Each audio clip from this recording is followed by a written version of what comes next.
Hi guys! Welcome to my vlog. This is again Mama Jing vlog in New Zealand. Nasa tuktok kami ngayon ng bundok. Nagha-hiking po kami. And ngayon ay pag-uusapan natin yung nag-comment doon sa last video ko.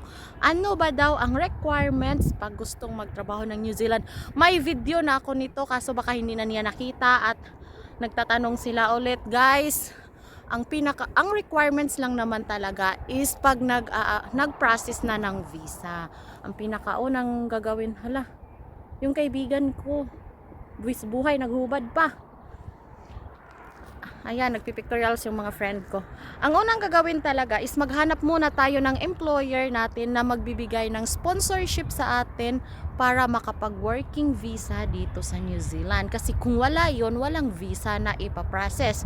So, ang pinakauna natin gagawin is mag-apply tayo gamit yung mga application online. Kung nasa ibang bansa tayo, online yung gagamitin natin, kagaya ng Seek.com, mga Indeed, ganon. May video din ako niyan. Hanapin nyo na lang dyan sa aking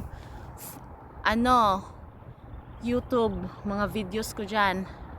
Ganon lang guys. Then pag ma-hire na kayo, bigyan na kayo ng tokens ng company na na-applyan ninyo, doon na kailangan yung isubmit yung mga requirements. Andun pinakauna yung mga NBI.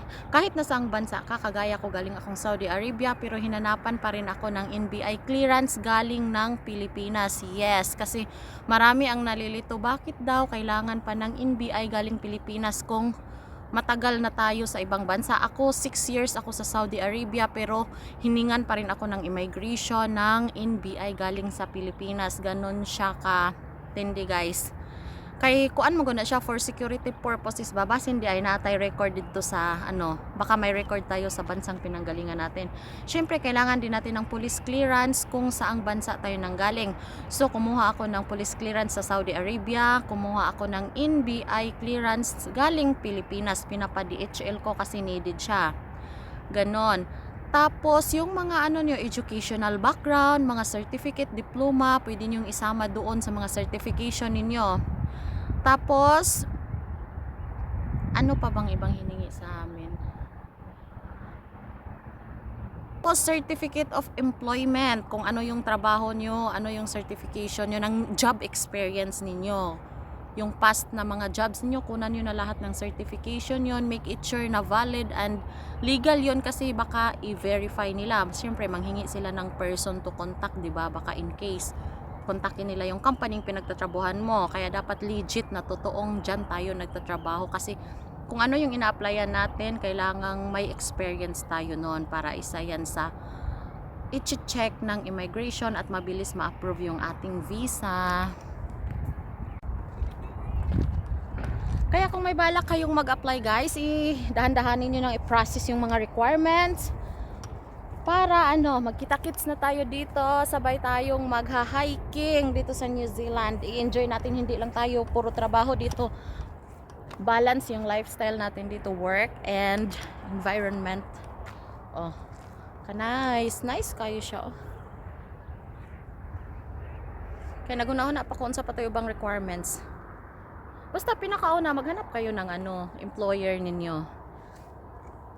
NBI, police clearance,